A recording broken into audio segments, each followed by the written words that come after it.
All right, welcome back, everybody, to yet another Fool's Quest What the Fuck bonus episode for Season 7. We are still at it. We're going. This is episodes 5 through 9. With us today, we have Nico. Hey, everybody. I'm Nico, the DM. And joining us with him is Tony. I'm Tony. I play Eddie Falzone. I haven't decided. If it's silent. I think I've said it 3 different ways, so I'm just gonna Falzone. For the podcast, he was looking around all sketchy. Like he had just had those Marty Feldman eyes. the shifty eyes. Yeah. All right, and then we also have Jessica, who plays as. Hey guys, it's Jess. I play Adira. Da-da-da. Adira Glow. All right, and Mike. Mike. I play Uorag. All right, and then last but not least, Jesse, who plays. I am Bill Quiverlance. It's true. I've seen it. I have the quiveriest lance. Right. Lots to cover in this one. For any of you who don't know, this initial bit is going to be for the general population, and kind of as a nice little teaser. See what we got going on.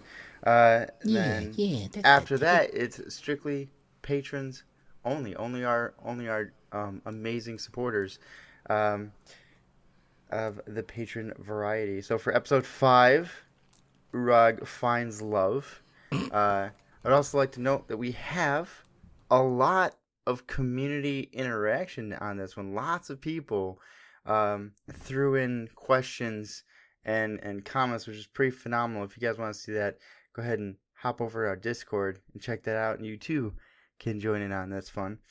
So we got Kevin who wanted to know,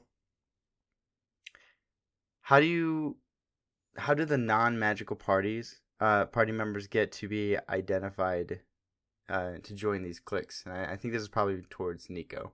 Non-magical party members typically are the ones who are born in the nation, whereas the magic-apt people could have been born in other nations, but if they only have, for example, illusion magic, they get recruited by the illusion school. So that's why Adira and Uorag know a lot about traveling, how to manage being out in the wilderness for the illusion nation, because they are natives to the illusion nation, and that's kind of what they included in their characters when they put those characters together. And and then Bill went and recruited them on behalf of Eddie, essentially. Yeah. For the rest of you, if you didn't choose illusion, what other school would you have chosen? I actually have a couple different schools that would have been cool to play around in. I think enchantment would have been cool. Yeah, enchantment would have been fun for sure. Yeah, evocation or transmutation. Those 3 I thought would have been really interesting to play around in. Sweet. I think that's pretty interesting. So I think top 3 is pretty dope. What were your top 3, Jesse? Well, transmutation's always my favorite, but we had a very long campaign back in the day where I played an all transmutation wizard, so it felt kind of stale, I think. But it's my favorite. Okay. And then I think based off of everything I've read, illusion was honestly one of the top 3 for me too. I just thought an illusion wizard was a lot of fun, and the idea of being an illusion healer was great for me, obviously. And then, you gaslighting some bitch. It's a good time. I also think it would be kind of cool to be a necromancer specifically in this world with the way Nico has the necromancy kingdom set up. I think that could have been like some fun adventures to start off with, but I'm looking forward to visiting their kingdom anyway. So yeah, you'll go there. I planned on it. Or else. I'm sure. What about you, Mike? What were your top 3? I would have loved to have gone in the necromancy route. I had a whole different character concept that I was looking at. But then maybe evocation, because that's always fun to just blow shit up. Yeah. Yeah, it's great. Fire. Yeah. Fireball. Or That's why I liked it. Yeah.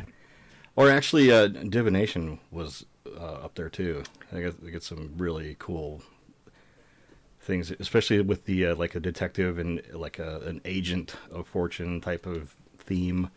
That seemed like it would be pretty apropos. I like the idea of the necromancy school, like, because if we had played that way, then all you'd really need to do is keep your wizard alive, your necromancy magician alive. Then if you died, he could just bring you back. Yeah. You just, Don't worry about it. No No big worries. deal. No worries. He's only partially dead. We got this. you go better. Mission's not over. There's actually a really cool series that I'm reading right now. To make this about me, it's called Gideon of the Ninth, and it is very much like that, where it's like you have one necromancer and they're very important, and then you have like their bodyguard basically, and everyone's just basically trying to keep the necromancer alive, but the necromancer can do necromancy, so like everyone who dies around them is fine basically. It's a really cool concept, so I think that would have been cool to see to play out. I also think that the divination thing, I think that's like a double-edged sword, because you have to really work, I think, with your DM to make sure that you're not being kind of a douche about it, like trying to get to the end of the book before you're even there, right? But then also making it like this really cool. Well, I mean, having like clairvoyance. what or would be right? more Where it's, like, interesting than playing a spy type character and having all that access to divination type magic? Yeah, scrying. Yeah. I've kind Yeah, of that's always pretty wanted to play like the absent-minded seer, who's just like, who sees portents and omens in the way birds flock, and oh, there's a leaf on that branch that's yellow in the middle of Right. summer, and this means that. But I'm not good enough at thinking of omens and portents. Dude, That's doing a amazing. conspiracy theorist seer who only sees like foretellings through conspiracy theories, but they end up meaning something. No, because you get Tony's character just walk around telling everyone they're turning the frogs gay, and you're gonna be like, dude, relax, no, Tony. Tony, what were your top three, man? Oh, divination and enchantment, which were both mentioned, because enchantment's just there's a lot of potential there. You'll be so popular because that's how the spells rich. work. But the other one's conjuration, just because I feel like conjuration in Euphrey is kind of interesting after the whole mess with the portals and everything and the breaking of magic. Yeah. And like our conjurers, like, they might kind of be, pariahs a little bit. I don't know. They might be a little scary to work with. Mm-hmm. Yeah, seeing the stuff that's going down with the ethereal embrace and the in between. And Yeah. I just like the ideas of all the different things you might be able to conjure. Yeah. Nico, if you were playing in this campaign, what would your top three be? Abjuration, for sure. Like, Called that one. abjuration is just like my favorite. And then probably conjuration and also necromancy, just because I think that's the most fun nation. I feel like that for shit that's happening. Like, they're just out there on their own, doing their own thing. It's great. I can't wait for the guys to get there. Hell yeah. Spoiler alert. So we haven't obviously gotten there yet in the viewing mode, but I would love to see like coming up to the necromantic city and it being like this like booming metropolis of just like beautiful lush foliage and flowing waters, and everyone's happy with like smiles and stuff. Yeah. There's no corpses or anything anywhere. Just jovial bardic music everywhere you Yeah, go. yeah, it's just so happy. People are well adjusted. No one becomes adventurers because no one has to leave. Awesome. So there is a motif, a theme basically for all of these episodes that I found, and I think you guys pointed out as well. But we start off almost every episode in the cafeteria. And so that's where we start off Uorag Falls in Love. With you guys having to divvy up essentially splitting the party, which is always good. You guys going and having someone go into the Potters, and then everybody else cleaning up the cafeteria. We split the party 3 ways, actually. Yeah. Yeah. That was fun. Uorag and Bill got to do whatever the fuck they were doing. Or Eddie and Adira were still cleaning. Yep. Well, That that wasn't. cafeteria. I think Bill That just wasn't went all, to go though, get right? changed, didn't he? Wasn't Yeah. He just left He went to us. clean himself He up left while we us. cleaned up the Yeah. cafeteria. Yeah. Yeah, he took his time coming back. He didn't come back until it was over. That's all I right. did. Listen to it He's again. You don't become a bard so that you can do hard work. That's just not how that works. Yeah. Be a waste of my Have talents. more brooms if you would help. I just got a manicure. I ain't doing that. Yeah, so on this one we get to see Uorag go into his eagle form and then his weasel form, and then Yes. go into her mighty dangers. That is right? Hermione Hermione. Deranger, because she's Hermione deranged. D-Ranger. Yeah, Her mighty range. Okay. yeah, yeah. I keep doing her mighty. Yeah, everyone does Hermione. because you want to say Hermione. Deranger. But Yeah. I went with Deranger, Beastly, and Slaughter because they're all half Slaughter, orcs. yeah. So they're all like, Yeah. So what I'm getting is, because everyone keeps getting it wrong, Nico, you probably wrong, and you need to change it. That's probably what's happening. isn't this supposed to be an improv show? Should I just change it to whatever you guys want? Yes, and dude, stop messing it up. No, you bring up a good point, though, Shamas. Mike did go from an eagle immediately to a weasel, and I'm beginning to wonder if he only picked a druid in this campaign so that he could play with all the animal sounds he has in his editing software. There's a bit of truth to that. Well, you can't learn if you don't try. He's like, I got this pack of 6,000 zoo sounds. Yeah, when he's was I like- going to use this? when the hell Yeah. we're gonna use those? I know. You did want me to be a T-Rex.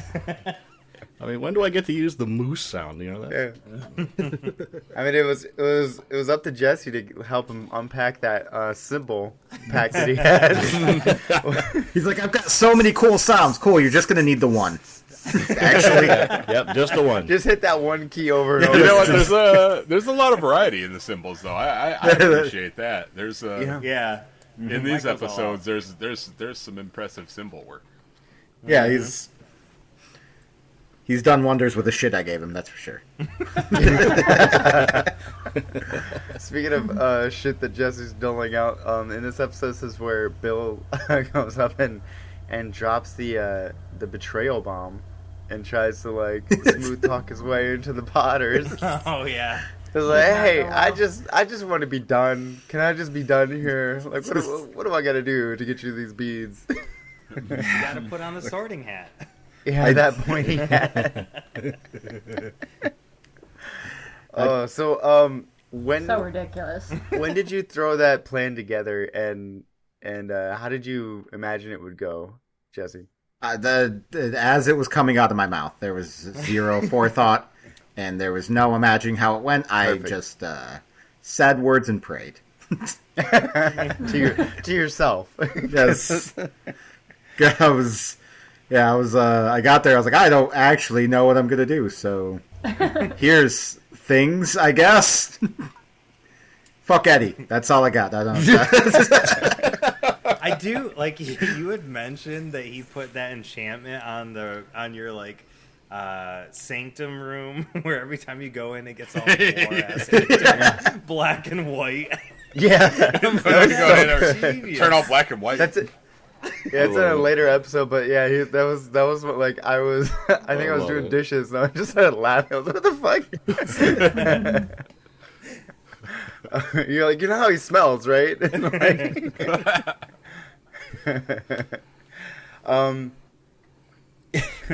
Awesome. So, Mike, Mead would like to know if you could explain the moves that the druid can hold, or that can do, rather. Okay, in Dungeon World, when I use the shapeshift ability, I have to make a roll and consult the little table. And depending on how good I roll, I get a number of what they call hold. I know it was a little strange the way they worded it. But that translates to like specific special maneuvers that I can work with Nico and do. Like as an eagle, if I had like 3 moves that I could do, flying around and that sort of thing, that's normal. But if I want to dive bomb and snatch something out of midair, that's a little above and beyond normal and would count as, like 1 move. Or if you wanted to use like special eagle vision to see miles Yeah. away and perfect, Yeah. That would probably be a move because it's something unique to that animal, but also like not something he could have done on his own without it. Yeah. But also what that does is it also puts a timer on how long I can hold that form, which is probably why they call it hold. Because once I've expended that last hold, I revert back to my normal form. Gotcha. So, saying that you're, say, a weasel and you stealth from one place to another, or avoid, how is it put in this, of like avoiding danger or defy danger. Defying danger. defy danger? So defying danger isn't a hold necessarily. No, that's just unless- like a game mechanic that you would, Right. one of the options that you can pick during your turn. Right. So, but if you were to be a hound and you're on your last hold and you wind up using your scent tracker to specifically, track down somebody, then you could say after that was done, you revert back. Yeah. Right. Yeah, and like I said, that plays a lot with working with the DM to come up with what seems appropriate to the situation. I do think that's extremely flexible in storytelling, and it really promotes that storytelling and that working with player to DM, wherein like other TTRPGs can be very game master versus player. This is shaping up to be very much like we're all telling the same story. Let's all just make it cohesive and fun. And I think that's amazing. Well, it's one of the things I like about Dungeon World is just how fluid everything is. It's not so rules rigid like you were saying. It gives us a lot of wiggle room as far as how versatile we want to play our character, and that sort of thing, without having to go through 3 different rule books to see if I can do this one thing. Right. Yep. Yeah. Or like what specific narrow circumstances it'll actually be successful. Yeah. With these mechanics, to shore up, Kevin would like to know if maybe Nico or somebody could explain some of the action in this new mechanic, wherein you guys can use. Sometimes you'll have like an 8, for example, and then it's a discussion. It can be a pass or a fail. It just kind of is a bit confusing. Is the question confusing or? Well, No. Okay. All right. Rather than like on a scale of 1 to 20, like D&D, Dungeon World is set up on 2d6. So you're going to generate a number range of 2 to 12, plus your modifiers for whatever would apply based on your abilities and skills and whatnot. So it kind of tightens up the pass fail range, and it's like if you get somewhere in the middle, there's a number range. I think I don't recall the exact numbers, but it's like you do it, but something else happens. If you roll higher than like a 9 or something, that's like, okay, you did really well. And if you go do like 6 or below, it's like, okay, you didn't do it. And then we also have like the crit success and crit fail at both ends of the spectrum also. So it's just, rather than the 1 to 20, it's a 2 to 12, if that helps, clarify that. Yeah, the middle numbers are It all breaks just it down in 4 groups, basically 1 through 3, critical fail. 4 to 6, still fail, but not as bad. 7 to 9, you managed to do it, but something else happens, and then 10 through 12 is, booyah, you nailed it. Yeah, and that's where that discussion that he mentioned comes into play. With that, we got to see, speaking of like mechanics and abilities and such, we got to see kind of a new ability, or at least new to us, the spirit talking ability, which got quite a bit of use these episodes from Uorag. I was kind of curious of how this was going to come about, but do you kind of want to like explain the ability that we're seeing, because you're kind of talking to inanimate objects, like the spirit. Yes. Like, is it like Shinto? Like, what are we dealing with? Well, it's actually two different skills. The first part of that you start off with as a druid. It's that spirit talk. So like plants and animals, they all have a spirit that you can understand. So that spirit talker ability lets me understand and hear them. Once I leveled up, you can choose new moves to add to your repertoire, and I took the upgraded version of Spirit Talker, which is Thing Talker, which allows me to also understand the spirits of stone and wood and that sort of thing. And it also affects my shape-shifting ability too. Alrighty. With that, we are going to wrap up this portion of the Gen Pop episode. Thank you so much for listening. If you want to hear more, the rest of this episode, and get other bonus, consider joining Patreon. We have direct RSS feeds for all the shows, no advertisements. We have a lot of new shows coming out. Shows already are out. We have shows like ISFA Archives, Ethereal Embrace. There's a lot more. There we have the Miscreant Adventures, Misadventures. We also have the merch store that we have. And Nico, I feel like I'm forgetting a lot of stuff. Am I forgetting anything important? So not all of that stuff is Patreon-esque, but some of the Patreon stuff you do get, like we have the NPC interludes, you get the full complete thing of this, and then also Jesse started putting out polls where people can vote on the episode names. So the names for each episodes now that you're seeing in the show have all been named by our patrons. So little cool fun facts like that, and they can also watch us do live stuff, like watch us do these live recordings right now.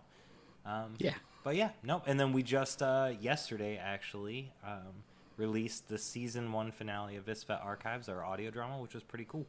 Yay!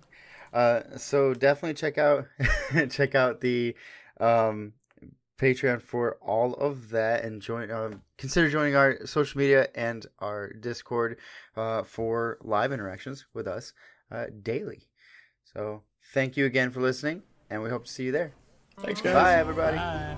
Bye. Have a good time. Bye bye. Bye. Have a good time.